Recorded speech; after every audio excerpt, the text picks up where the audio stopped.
Kapuso, nandito pa rin po tayo ngayon sa Purok 5 sa Barangay Manggahan, dito po sa Rodriguez, Rizal. Isa po ito sa pinaka-hinagupit ng habagat at bago nito yung bagyong Krisingan, no?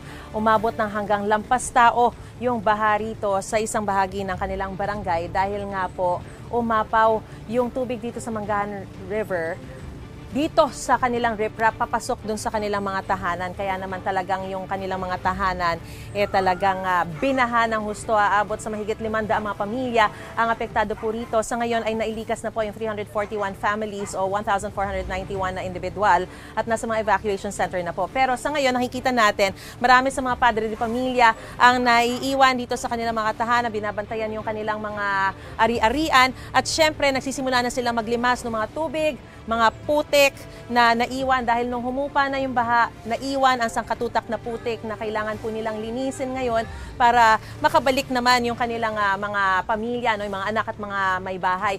Pero ang problema ay kailangan talagang manatili pa rin sila sa kanilang mga evacuation center dahil nga po sa banta naman ng bagyong Dante na posible ulit magdulot o magdala ng marami pang pag-ulan at baha muli sa kanilang lugar. So kinakailangan ay sumunod lamang po sila sa kanilang mga otoridad pag sinasabi po ng lokal na pamahalaan na manatili na lamang po muna sa mga evacuation center, doon na lamang po muna at doon sa mga nangangailangan po ng tulong, maaari raw pong tumawag sa hotline 911 para doon sa mga kailangan ng rescue o yung iba pa nilang mga concerns na maaari pong ibigyan ng tulong ng kanilang lokal na pamahalaan at pati na rin po nung nakausap kanina natin na civil military operations ng Philippine Army. So yan po muna ang latest na sitwasyon dito pa rin po sa Rodriguez, Rizal. Balik muna sa studio.